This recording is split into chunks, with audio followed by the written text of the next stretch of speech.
solidaire avec nous.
Dès l'aube, les pêcheurs embarquent sur leur chalutier pour commencer leur longue journée de travail qui est loin d'être facile ces dernières années.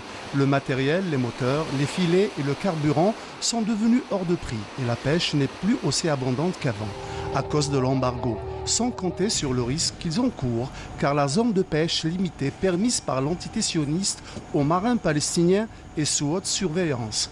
De nombreux pêcheurs sont tombés sous les balles des Israéliens. Et les bateaux de pêche palestiniens sont souvent poursuivis par les frégates militaires que d'intimidation et tirs de sommation qui se terminent souvent par des arraisonnements, des arrestations dans les meilleurs des cas.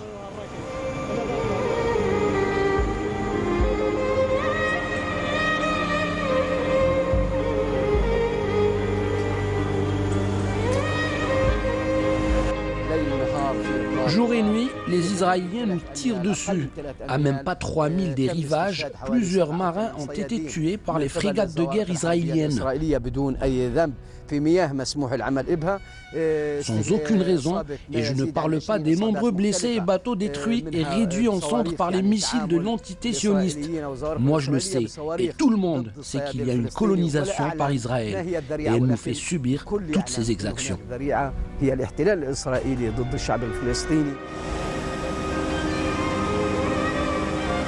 Les bateaux sont arraisonnés et leurs filets déchirés quotidiennement.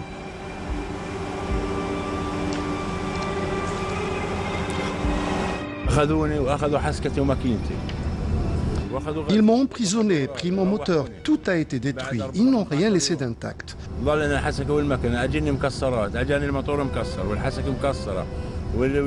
Rien n'a été remplacé ou rendu. Les sionistes détruisent tout ce qui appartient aux Palestiniens. Ils causent famine et désolation. Là où il y a un malheur, la guerre ou la destruction, c'est Israël qui est derrière.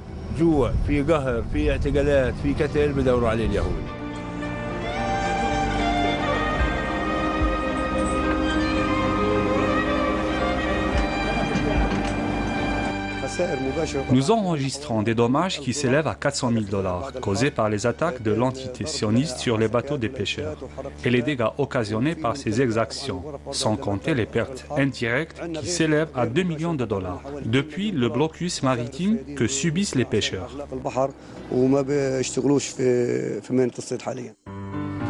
En haute mer, c'est l'impunité totale, l'interdiction de pêcher, destruction, meurtre, saccage, emprisonnement et blocus.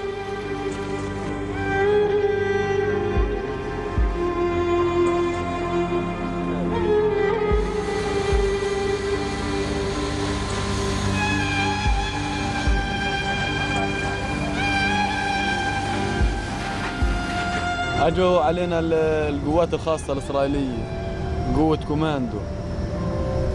Les forces spéciales israéliennes nous ont attaqués et arraisonné notre bateau de pêche. Ils nous ont emprisonnés et réquisitionnés notre bateau.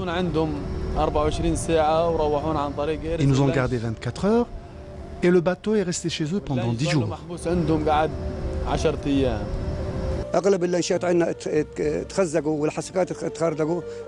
La plupart de nos bateaux ont été détruits et saccagés.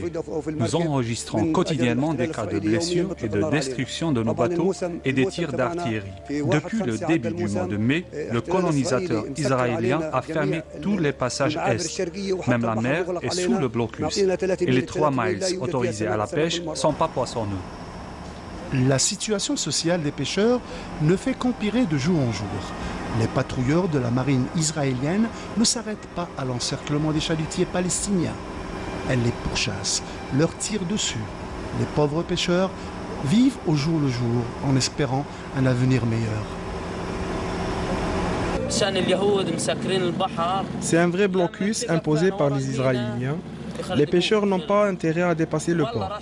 Sinon, ils seront abattus tout simplement. C'est la vérité. Vous entendez ces détonations, c'est les tirs des patrouilleurs contre les chalutiers. Il n'y a plus de poissons dans la mer.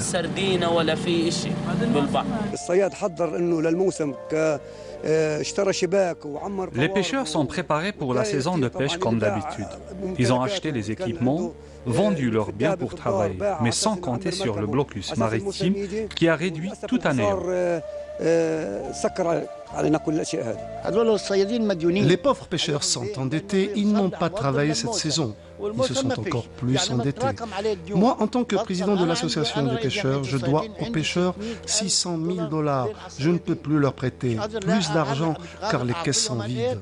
ولا دينهم ولا وقفت المخازن نفضت اللي بالجمعيه واحنا بنطلب من هذول الرؤساء التنين انه يخصصوا مليون في السنه للصيادين. Les pêcheurs palestiniens prennent la mer dépité, car le métier de pêcheur n'est plus ce qu'il était à cause des prix élevés du matériel et des restrictions imposées par l'entité sioniste.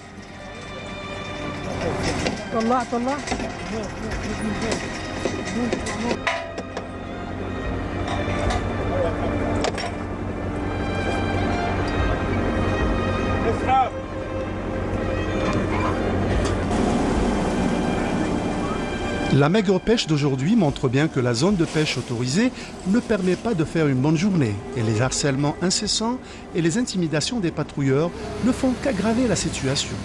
Les pêcheurs sont même pris pour cible par les snipers israéliens.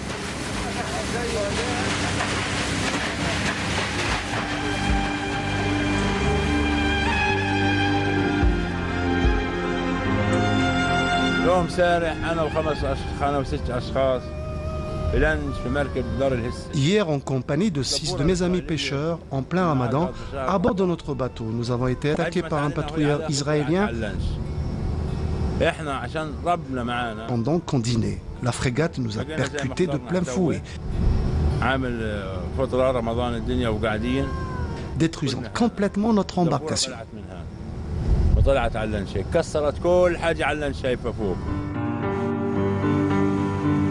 Ces frégates de guerre sionistes, appelées les patrouilleurs, n'hésitent pas à tirer des coups de sommation en direction des pêcheurs sans aucune raison, au risque de blesser ou tuer l'un d'eux. Les soldats déchirent même les filets de pêche et détruisent la cargaison de poissons en versant un produit toxique dessus. Rien ne les arrête pour affamer ces pauvres pêcheurs palestiniens qui voient le fruit de leur labeur détruit et leur vie prise en otage par les sionistes.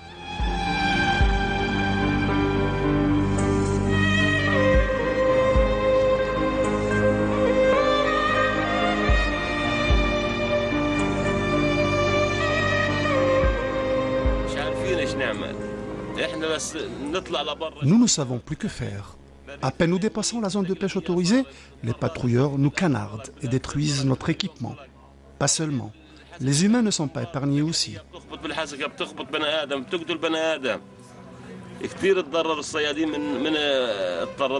Les pêcheurs souffrent énormément.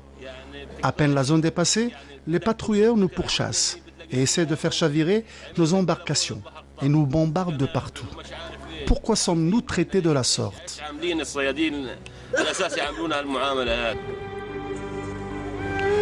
Avec la colonisation israélienne des territoires occupés, les pêcheurs gazaouis souffrent le martyre depuis des années. Avec les restrictions imposées par Israël et le blocus maritime, prendre la mer est devenu une périlleuse entreprise. Pas facile de faire une bonne pêche dans une zone de 3 miles où les poissons se font rares.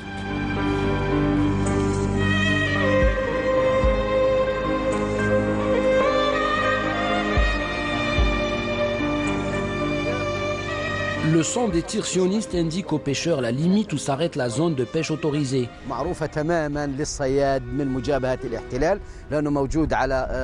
C'est devenu une chose naturelle chez les pêcheurs palestiniens.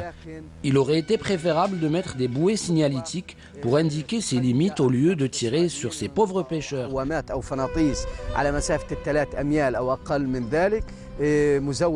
Sinon, placer des détecteurs avec caméras et projecteurs pour la nuit, où ce serait encore plus facile pour les sionistes de surveiller ces pauvres pêcheurs avec des moyens conventionnels, tels que les hélicoptères ou les tours de surveillance frontalières.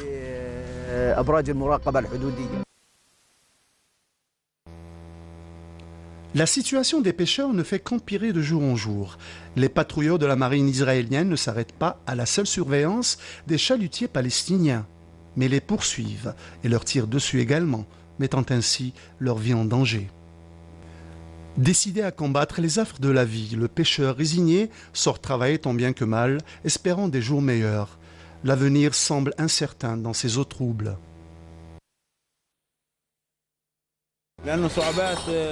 Notre mer nous est presque interdite, cette terre aussi.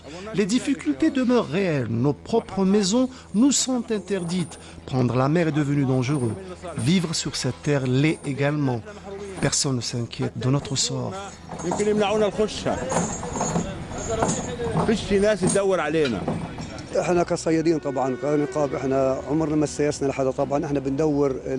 Le pêcheur ne se préoccupe guère de la politique. Il cherche simplement à gagner sa vie et à nourrir ses enfants.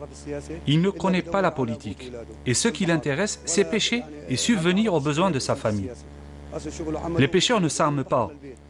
Ils n'ont que défiler pour pêcher et rentrer chez eux. Ils ne sont pas là pour faire la guerre.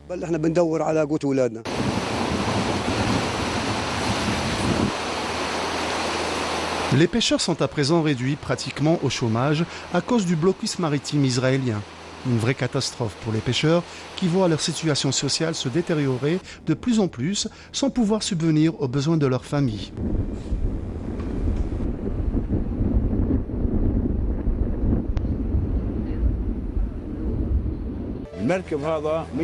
Mon bateau nourrit plusieurs familles. Je perce au bateau, je ne pourrai pas subvenir aux besoins de ma famille. Les incessantes menaces et la destruction de notre matériel par les colons israéliens nous met automatiquement au chômage.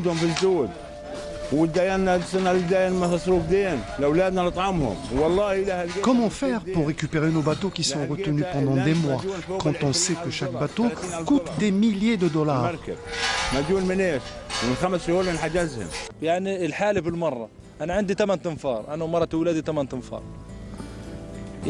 J'ai 8 bouches à nourrir. La vie est dure et des fois, nous avons des aides qui nous viennent d'organismes. Les gens pensent qu'être pêcheur, c'est être riche. Mais en réalité, c'est une vraie vie de misère.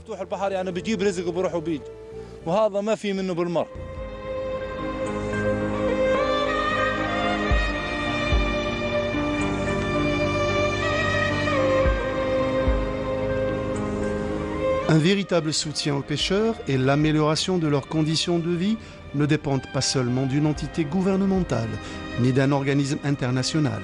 La solution devrait émaner des colons israéliens qui doivent mettre fin au blocus injuste et inhumain qui permettra aux pêcheurs gazaouis de travailler dans des conditions normales comme auparavant.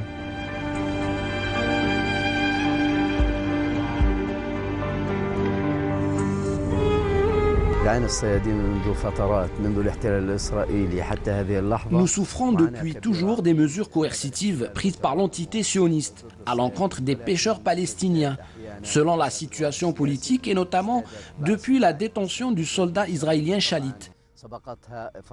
et lors des intifadas 1 et 2.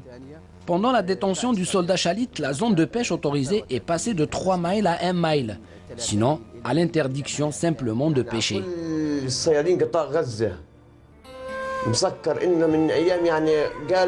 Toute la bande de Gaza a été bloquée pendant l'affaire Chalit.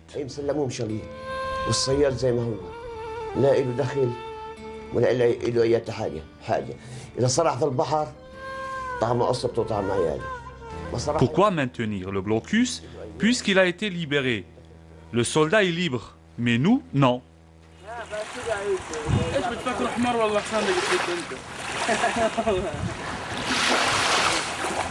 Les dons octroyés par quelques organismes aux pêcheurs ne sont que temporaires, ce qui leur permet à peine de faire face aux plus urgents. Leurs conditions de vie sont encore plus déplorables pendant la saison hivernale, où les conditions climatiques sont rudes, car l'ouverture à la pêche est réduite considérablement. Le nombre de pêcheurs à Gaza est estimé à 3500. Le nombre de bateaux de pêche entre chalutiers et autres embarcations s'élève à 700. Et on compte 70 000 citoyens qui subsistent grâce à cette activité.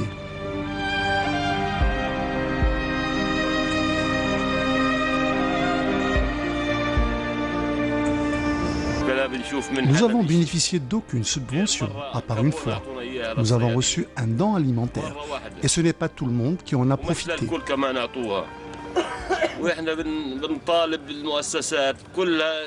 Nous demandons aux associations de venir constater sur place la situation sociale des pêcheurs et de nous soutenir en nous procurant du fil spécial pour tisser les filets nécessaires à notre travail.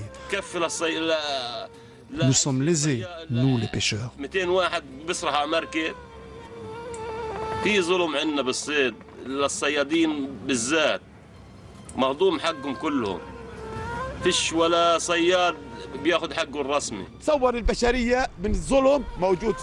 Les personnes les plus touchées par l'injustice dans le monde entier, c'est bien les pêcheurs de Gaza. Vous imaginez dans quelle situation se trouve 3 miles seulement pour gagner sa vie. Venez constater par vous-même. Les associations doivent venir voir ce qui se passe dans ces eaux interdites. Nous sommes oubliés par tous.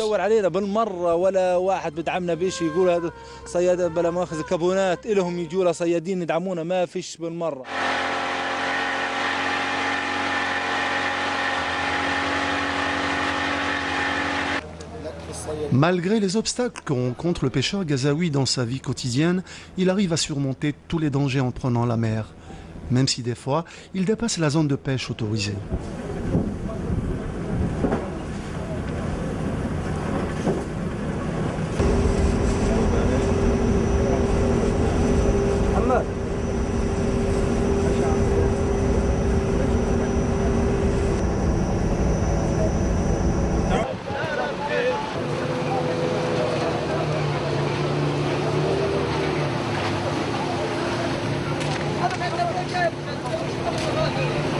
بالنسبة للحصار واليهود بيضايقونا في البحر وبيضايقونا في البر وين مكان اللي مضايقين احنا منه.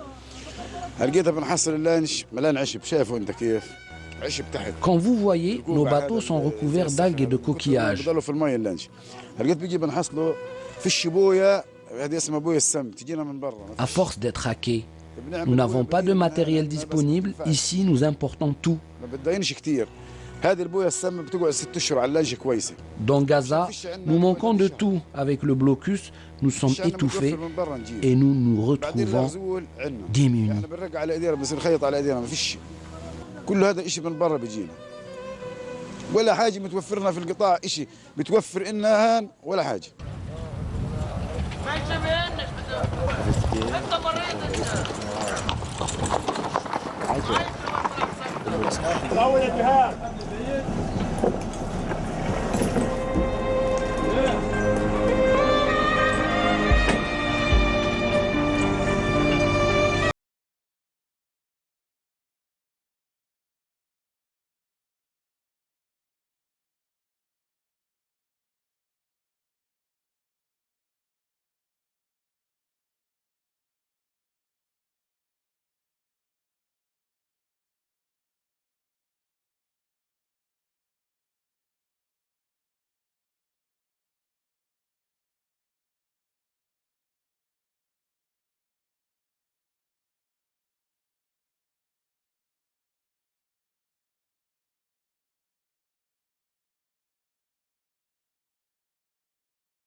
Son père est mort et m'a laissé avec 3 garçons et une fille. Mohamed m'a aidé à faire vivre la famille.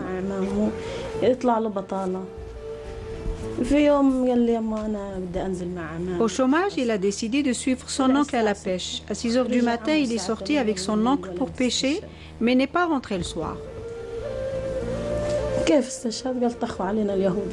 Quand j'ai demandé où il était, on m'a répondu qu'il a été tué par les sionistes et mort en martyr.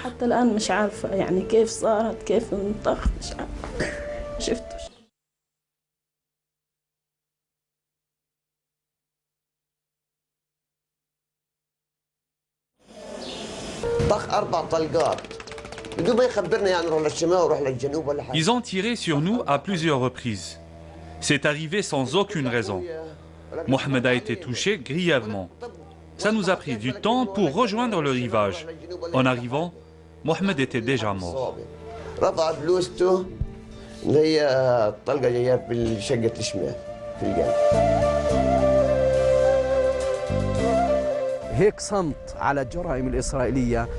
Le silence inacceptable des instances internationales continue et les crimes sionistes continuent en toute impunité. Où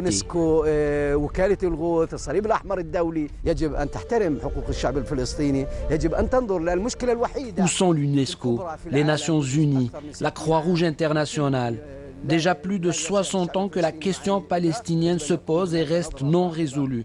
Jusqu'à quand cet embargo injuste persistera?